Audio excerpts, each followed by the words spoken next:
Assalamualaikum warahmatullahi wabarakatuh. Bismillahirrahmanirrahim. A'udzubillahi minasyaitonirrajim. Bismillahirrahmanirrahim. Saudara-saudaraku seiman, kaum muslimin, kaum muslimat, mukminin, mukminat.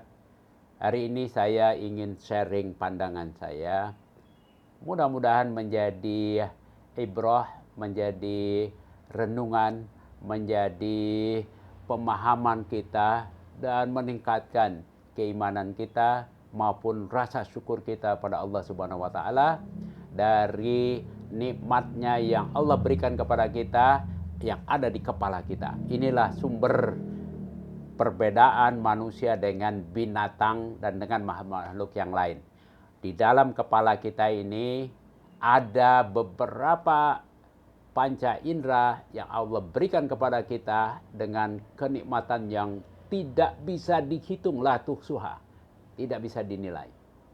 Ada mata untuk melihat. Bayangkan saudara, kalau saudara tidak bisa melihat, punya HP harganya 30 juta tapi nggak bisa melihat video yang dikasih, buat apa?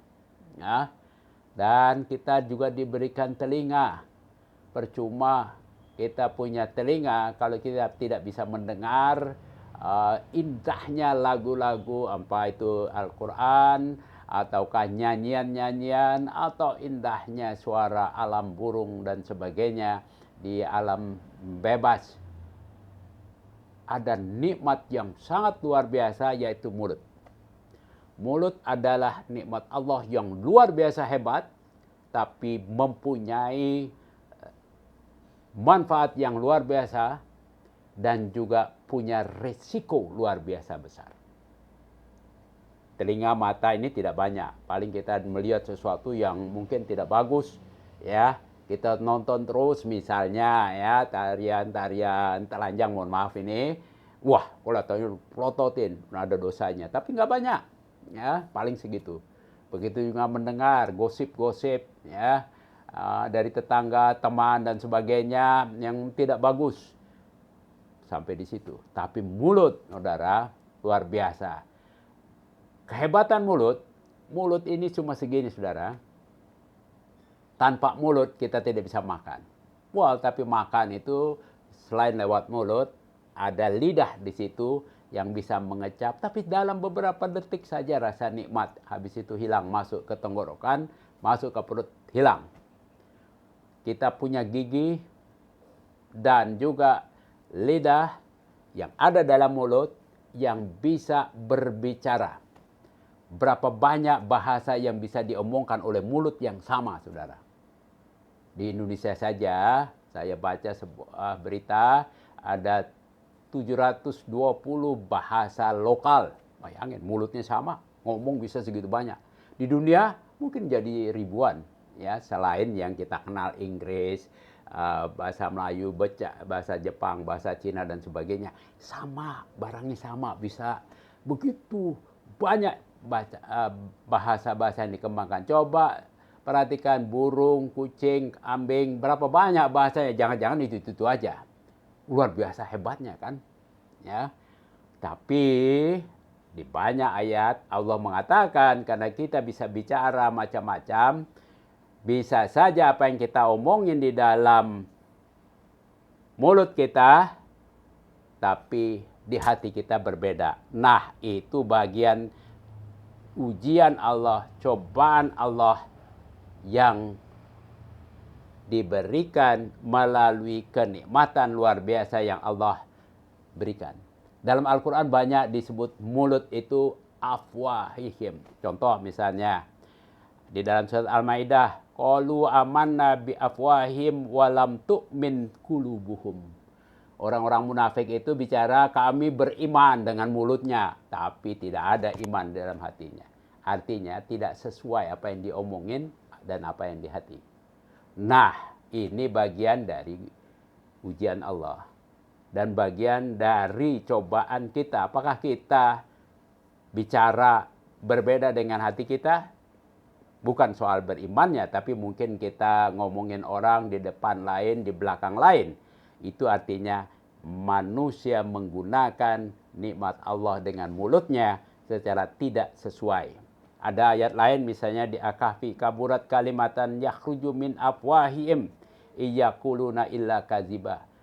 Kadziba bukan soal iman saja. Di sini kadziba berarti bohong, bukan berarti ingkar. Ya, ada kazab, kadziba yang artinya ingkar. Di sini lebih cocok bohong. Banyak kalimat-kalimat yang dia keluarkan dari mulutnya, tapi dia bicara kebanyakan, bahkan tidak ada kecuali yang dusta, yang bohong. Itu adalah bagian-bagian yang Allah banyak kutip di dalam berbagai ayat tentang mulut. Ya.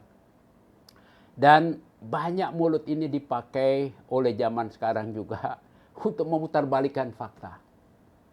Dan satu kata atau satu kalimat atau beberapa kalimat dari orang penting bisa menjadi bermanfaat luar biasa buat orang banyak, bisa jadi menjadi mudarat buat orang banyak. Kalau pejabat tinggi, pejabat hebat sekali ngomong didengar banyak orang dan diikuti, wah, bisa kalau bicaranya provokatif bisa menggerakkan begitu banyak orang. Provokatif yang positif menjadi perbaikan buat nasib manusia. Tapi provokatif yang destruktif bisa jadi merusak banyak manusia. Kata provokatif umumnya dipakai untuk yang destruktif, ya, tapi provokatif artinya menstimulasi sesuatu terjadi.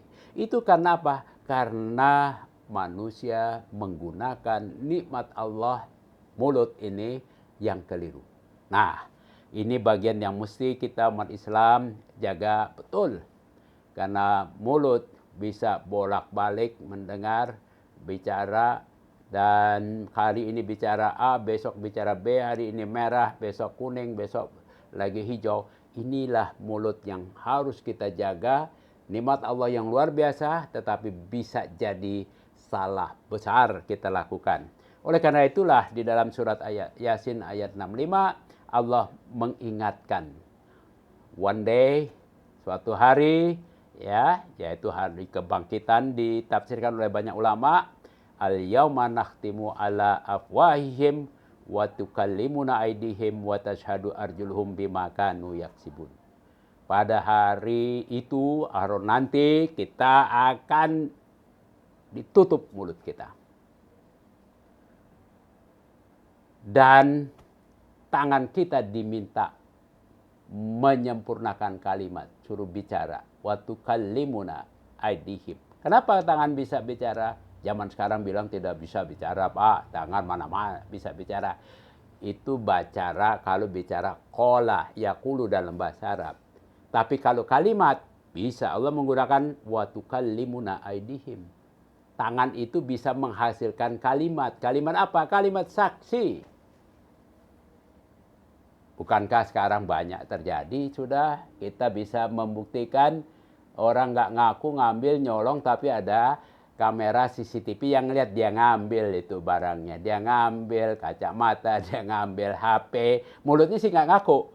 Tapi tangannya bisa membuktikan suatu kalimat bukti. Bisa. Itulah yukallimuna. Sekarang teknologi manusia sudah bisa membuktikan itu. Bahwa tangan bisa menjadi saksi apa yang diomongin dan dikerjakan berbeda. Dan ini mulut, hati-hati. Nikmat mulut luar biasa. Bukan hanya tangan, ada lagi satu lagi yang menjadi saksi namanya. Tidak dibilang ngomong. Wa tashhadu arjuluhum. Kakinya bisa menjadi saksi. Kita juga bisa sekarang. Ya, orang jalan di mana? Oh, dia itu lihat tuh kakinya jalan di mana. Nanti video-video yang kita dapatkan dari CCTV sekarang itu diputar kembali. Malaikat mungkin punya video-video untuk setiap kaki kita, setiap tangan kita. Mana kita bisa saksikan sangat kecil. Banyak sekali hal-hal ciptaan Allah yang sangat-sangat kecil yang tidak bisa kita lihat dengan mata kita, bahkan tidak bisa kita lihat dengan teknologi manusia seperti deteksi dengan gelombang, dengan segala macam. Tapi teknologi sekarang telah membuktikan ayat yang 15 abad yang lalu sulit dipahami, sekarang sangat mudah kita pahami. Oleh karena itu, saudaraku seiman dan juga saudara-saudaraku yang tidak seiman tapi pingin berbuat baik, ingin mewujudkan negeri ini menjadi baik, mencapai generasi emas 2045, konsistensi antara omongan, tindakan, perbuatan, perjalanan harus kita jaga.